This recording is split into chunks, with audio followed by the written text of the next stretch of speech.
These plants are popping up everywhere. In my front yard, at the grocery store, at the big box stores.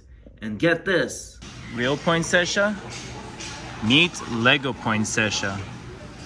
What's up everybody? Hope you are doing well. Hope you are having a great holiday season. If you're watching this during the holidays or otherwise, we have a very special seasonal themed review to share with you all. Lego's version of the poinsettia is in the form of Icons set number 10370, part of the Botanical Collection line.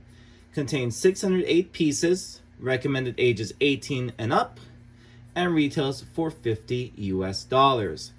This set came out in early October 2024 and is targeted for the holiday season. And the text on the front of the box pretty much confirms this. Nochebuena is printed in very fine print, which is a direct Spanish translation of the Good Night, or in other words, Christmas Eve. This is the more Latin tradition of celebrating Christmas Eve and getting all the families together to rejoice, feast, and have an overall great time. In Miami is very commonly celebrated.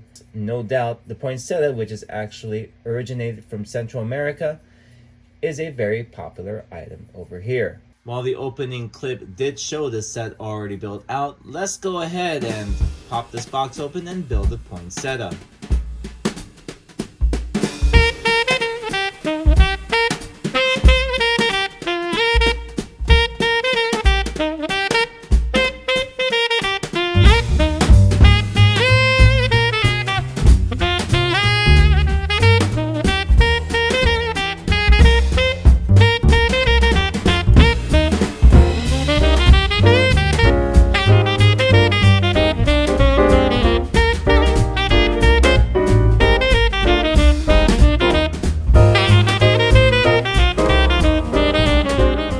First impression, the poinsettia is one of the chillest Lego sets I've ever built.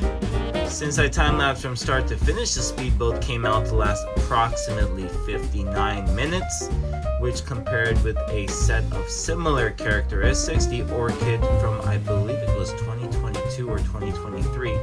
Each of the copies that I built for the Greater Florida Lego Users Group's project last year for Miami's Art Week took about an hour to build, so this was very comparable. Evidently, compared with that set, this thing does not stretch as high and wide as the Orchid. However, it is a much more dense model. Everything is really concentrated here, and really the assembly on the bottom is very sturdy.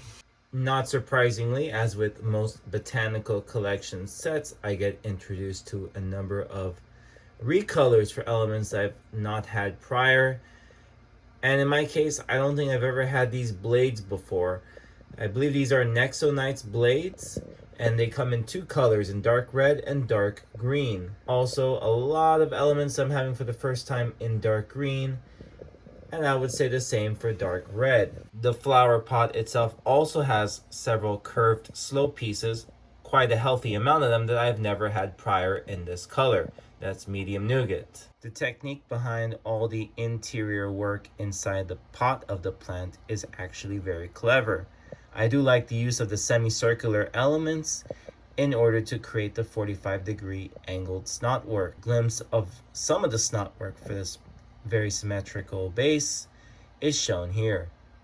The relatively new flag element, or really banner element, that came out in summer of 2024, originally in tan in a Lego Friends set, appears in a quite healthy quantity in this set in red. And I do believe those pneumatic T pieces are in reddish orange, which is a brand new color to Lego's palette since early 2024. These muffin pieces that came in a lot of Lego Friends dining sets appear as these yellow buds that are fairly characteristic of the poinsettia. These leaves in dark green are probably the most repetitive part of the build. You definitely do at least 15 of them, and I would actually say that amongst the other elements of this plant, these are actually the relatively least sturdy. Now, something that's been a problem for botanical sets in the past has been the stability of these builds.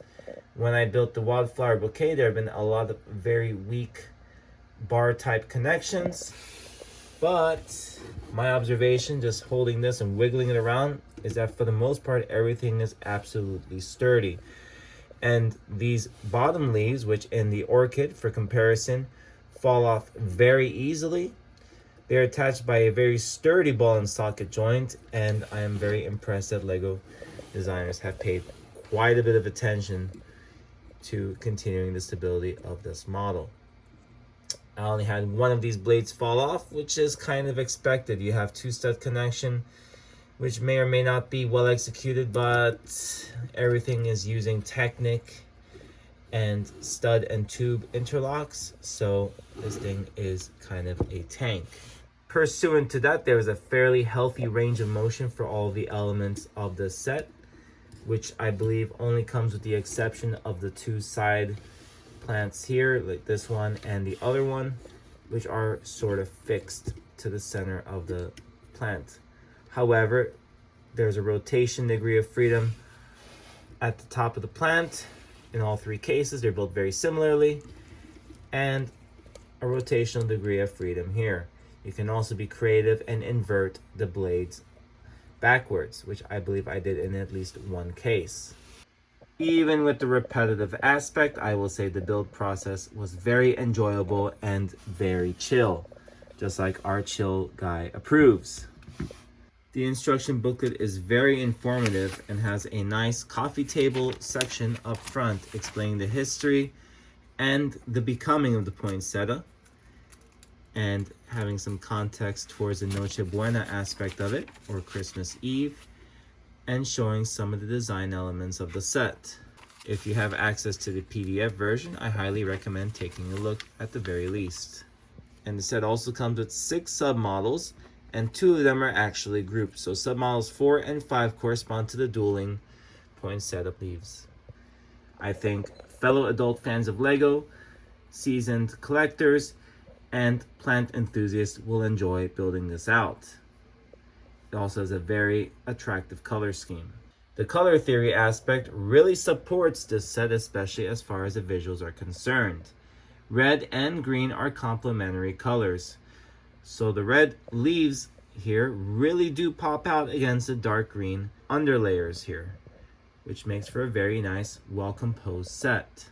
Now, whether for Christmas or your favorite holiday alone or in general, this is a very nice display piece. I do plan to infuse it with some of my seasonal holiday display arrangements, especially the one that I will show right now. As you can see, standing these right up to the real plants, you can see that the LEGO version is quite smaller. However, this compactness is actually a good thing, I would say. It allows you to fit it into tighter spaces and scales down nicely for arranging it, say, on a work desk. Despite this, the designers have really worked the color combinations very well. The cool yellow for these little buds on the top, the different shades of red transitioning down to the dark green at the bottom. And there's little subtle hints of lighter green in the LEGO model that are also evident in the real plant. For those who do like to display floral arrangements in their home or have someone in their family that likes to do so, I do recommend this set. It is a nice display piece, a nice decoration, especially for the holidays, and complements the real life plants very well. Now, it is a little pricey. $50 does feel like a little bit of a high price for this specifically. I would say $45 would be better, but the price to piece ratio does kind of justify that price point. With 608 pieces, it does make sense to price it accordingly. But unlike the real ones, this one will last much longer than the real plants, and I guess your return on investment will come over time. I'd like to thank you for watching this review of this very special seasonal set. And while you're at it, make sure you leave a like, comment on your thoughts, whether you plan to add this to your collections or not. And if you haven't already, make sure you are subscribed so you are the first to know when I drop new LEGO content. And there'll be way more LEGO content coming out soon. Thanks again from HQ, where the poinsettias are really blooming. This is Dr. Tolga, out.